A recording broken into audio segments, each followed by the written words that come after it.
Welcome, Jesters. I'm back. This was never meant to be for current events only, just things as they come, maybe as I think about them, as I experience them. So here we go. An interaction that I have had a number of times, even back in the Pleistocene era, Facebook, has gone something like this. A leftoid will proclaim some bit of socialism is so good, usually around healthcare or something, obvious like that. And I will point out how well it has worked out in places like Cuba. And very frequently, I don't think most of the time, but very, very frequently, like maybe close to most of the time, they will then whine and complain that, well, Cuba is only having problems because of the U.S. embargo. Okay. So basically you're saying that socialism requires the largesse of a evil capitalist economy to survive and to actually work? Are you saying that socialism... I mean, the question is, socialism is so great, it should flourish even more without the influence of a large evil capitalist economy, right? I mean, that would make sense to me. And let's remind them that only the U.S. has an embargo. Well, it might not only be the U.S., but the U.S. is has the primary embargo against Cuba. But the majority of the rest of the world can trade with Cuba in any way they want, including Canada, the European Union, Russia, China. Yeah, the rest of the Caribbean, Mexico. They do. There's flights. There's trade. But socialism in Cuba is still a failure.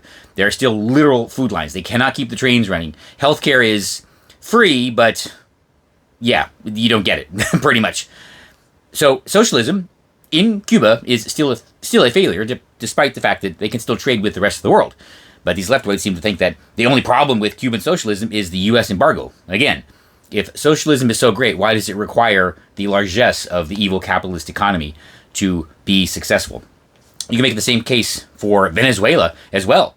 Way back when, during the Maduro area, when they actually started to implement socialism, nationalizing all the industries, and, things started to tank, and then people would simply say that, oh, well, it's because of the U.S. embargo. Okay, well, it's not really an embargo, it's trade restrictions. So, but okay, why don't they just sell their oil to China or someplace else instead of polluting Lake Maracaibo to the point where it's pretty much unlivable and unfishable? Yes, they never talk about the environmental destruction of socialism. That's funny. The Aral Sea, anyone?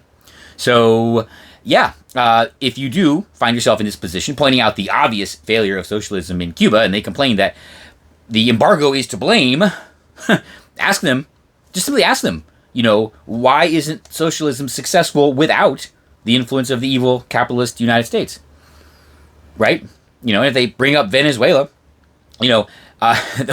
unfortunately, these days, if they bring up Venezuela, they're probably going to bring up the drug boats, but then you're just going to get them to admit that the Venezuelan government is relying on the revenue from the drug operation. So if they want to claim U.S. interference in Venezuela is causing their problems with the drug boats, then yes, now they are, and it is. We know that, but that's another very easy way you can sort of corner them.